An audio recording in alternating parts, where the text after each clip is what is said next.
Chapter 8 The Buddha Path. Manjushri asked Vimalakirti, "How does a bodhisattva enter the Buddha path?" Vimalakirti replied, "If a bodhisattva treads the wrong ways without discrimination, he enters the Buddha path." Manjushri said, "What do you mean by a bodhisattva treading the wrong ways?" Vimalakirti replied, "In his work of salvation, if a bodhisattva is free from irritation and anger while appearing in the fivefold uninterrupted hell, is free from the stain of sins while appearing in other hells, is free from ignorance, arrogance, and pride while appearing in the world of animals, is adorned with full merits while appearing in the world of hungry ghosts, does not show his superiority while appearing in the heavenly worlds of form and beyond form, is immune from defilements while appearing in the world of desire, is free from anger while appearing as if he were resentful, uses wisdom to control his mind while appearing to be stupid, appears as if he were greedy but gives away all his outer, that is, money and worldly, and inner, that is, bodily, possessions without the least regret for his own life, appears as if he broke the prohibitions while delighting in pure living and being apprehensive of committing even a minor fault, appears as if he were filled with hatred while always abiding in compassionate patience, appears as if he were remiss while diligently practicing all meritorious virtues, appears as if he were disturbed while always remaining in the state of serenity, appears as if he were ignorant while possessing both mundane and supramundane wisdoms, appears as if he delighted in flattering and falsehood while he excels in expedient methods in conformity with straightforwardness as taught in the sutras, shows arrogance and pride while he is as humble as a bridge, appears as if he were tormented by troubles while his mind remains pure and clean, appears in the realm of demons while defeating heterodox doctrines to conform with the Buddha wisdom, appears in the realm of Shravakas where he expounds the unheard of supreme Dharma, appears in the realm of Pratyeka Buddhas where he converts living beings in fulfillment of great compassion, appears amongst the poor but extends to them his precious hands whose merits are inexhaustible, appears among the crippled and disabled with his own body adorned with the excellent physical marks of the Buddha, appears amongst the lower classes, but grows the seed of the Buddha nature with all relevant merits, appears amongst the emaciated and ugly, showing his strong body to the admiration of them all, appears as an old and ill man, but is actually free from all ailments with no fear of death, appears as having all the necessities of life, but always sees into impermanence and is free from greed, appears to have wives, concubines, and maids, but always keeps away from the morass of the five desires, appears among the dull-witted and stammerers to help them win the power of speech derived from the perfect control of mind, appears among heretics to teach orthodoxy and deliver all living beings, enters all worlds of existence to help them uproot the causes leading thereto, and appears as if entering nirvana, but without cutting off birth and death. Manjushri, this bodhisattva can tread heterodox ways because he has access to the Buddha path." Vimalakirti then asked Manjushri, "What are the seeds of the Tathagata?" Manjushri replied, "Body is a seed of the Tathagata. Ignorance and craving are its 2 seeds. Desire, hate, and stupidity its 3 seeds. The 4 inverted views its 4 seeds. The 5 covers, or screens, its 5 seeds. The 6 organs of sense its 6 seeds. The 7 abodes of consciousness its 7 seeds. The 8 heterodox view its 8 seeds.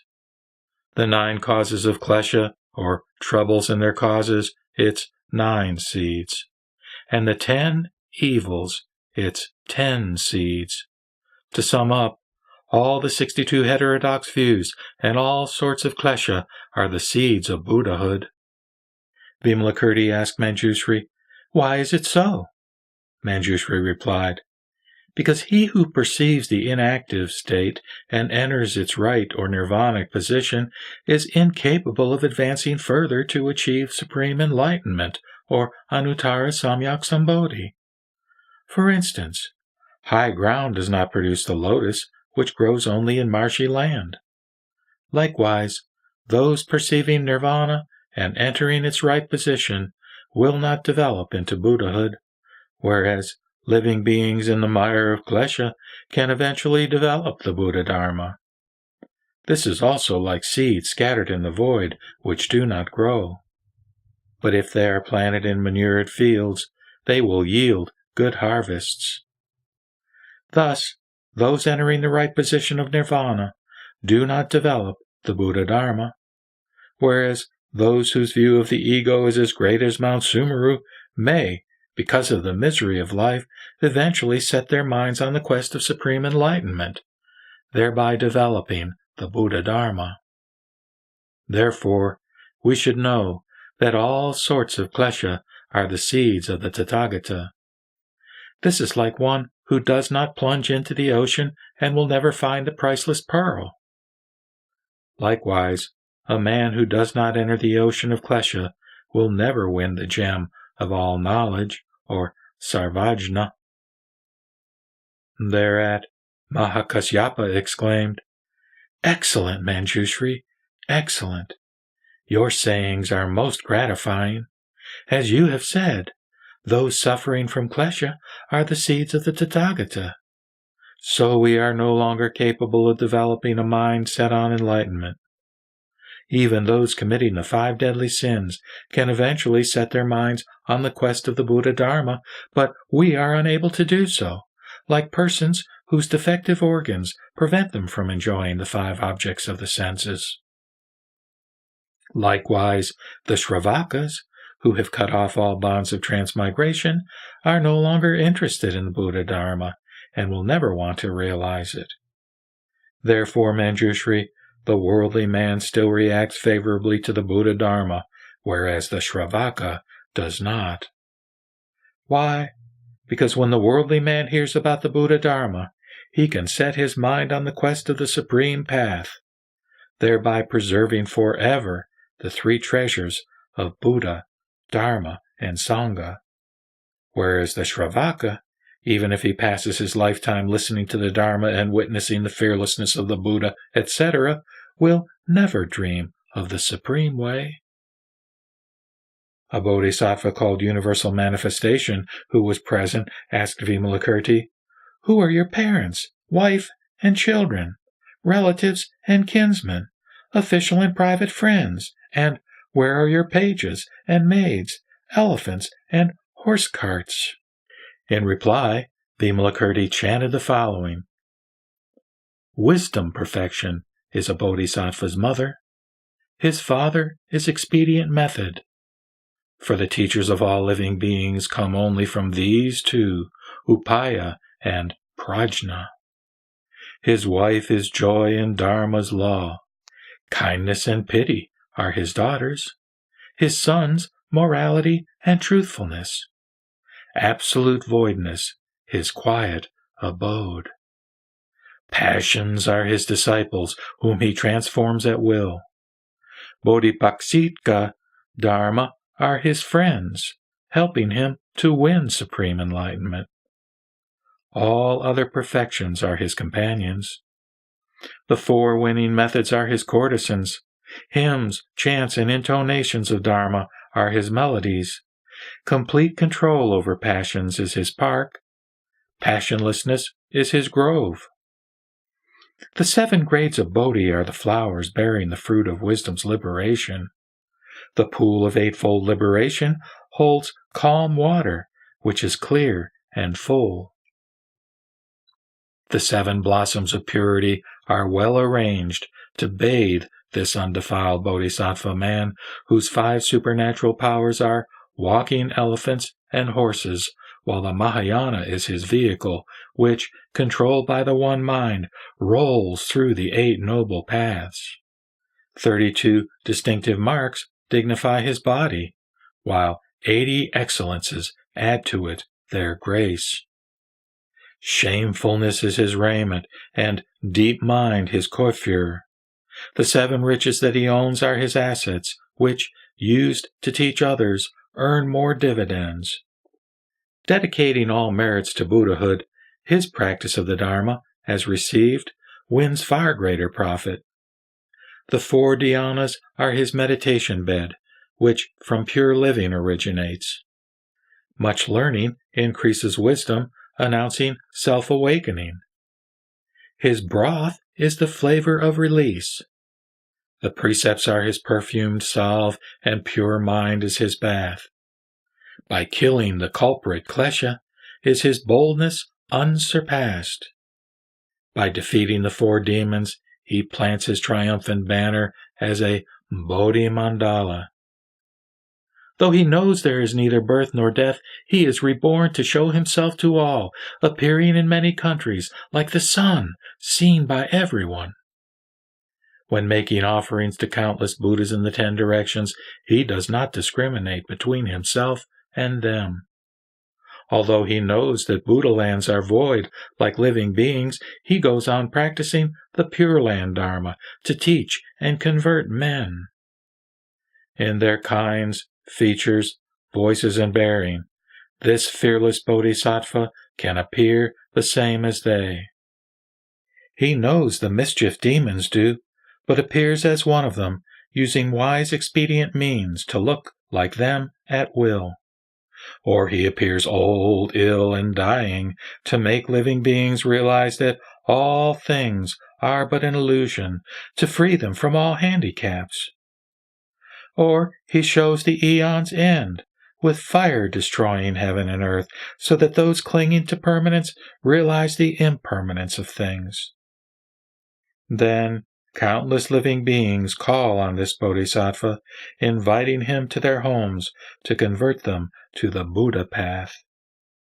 In heterodox books, spells, skills, magic, arts, and talents, he appears to be an expert to help and benefit all living beings. Appearing in their midst, he joins the Sangha in order to release them from defilement, to prevent their slipping into heresy. Then is he seen as the sun, moon, or heaven, as Brahma, or the Lord of all the world, at times as earth or water, or as the wind and fire. When they fall ill, or epidemics rage, he prepares medicinal herbs for them to take to cure their illness or infection. When famine prevails, he makes food and drink to save them from thirst and hunger before teaching them the Dharma. In times of war, he teaches kindliness and pity to convert living beings, so they can live in peace. When armies line up for battle, he gives equal strength to both. With his authority and power, he forces them to be reconciled and live in harmony. To all countries where there are hells, he comes unexpectedly to relieve their sufferings. Wherever animals devour one another, he appears among them, urging them to do good. Seeming to have the 5 desires, he is always meditating to upset the demons and prevent their mischief. Like that thing most rare, a lotus blossoming in a scorching fire, he meditates amidst desires, which also is a thing most rare. Or he appears as a prostitute to entice those who to lust are given. First using temptation to hook them, he then leads them to the Buddha wisdom. He appears as a district magistrate, or as a chief of the caste of traders, a state preceptor or high official to protect living beings. To the poor and destitute, he appears with boundless purse to advise and guide them until they develop the Bodhi mind. To the proud and arrogant, he appears as powerful to overcome their vanity till they tread the path supreme. Then he comes to comfort people who are cowards. First he makes them fearless, then urges them to seek the truth. Or he appears without desires and acts like a seer with 5 spiritual powers to convert living beings by teaching them morality, patience, and pity. To those needing support and help, he may appear as a servant to please and induce them to grow the Tao mind, providing them with all they need to enter on the Buddha path, thus using expedient methods to supply them with all their needs. Then, as with boundless truth, his deeds are also endless. With his wisdom that has no limit, he frees countless living beings. If all the Buddhas were to spend countless eons in praising his merits, they could never count them fully. Who, after hearing this Dharma, develops not the Bodhi mind, can only be a worthless man, a jackass without wisdom.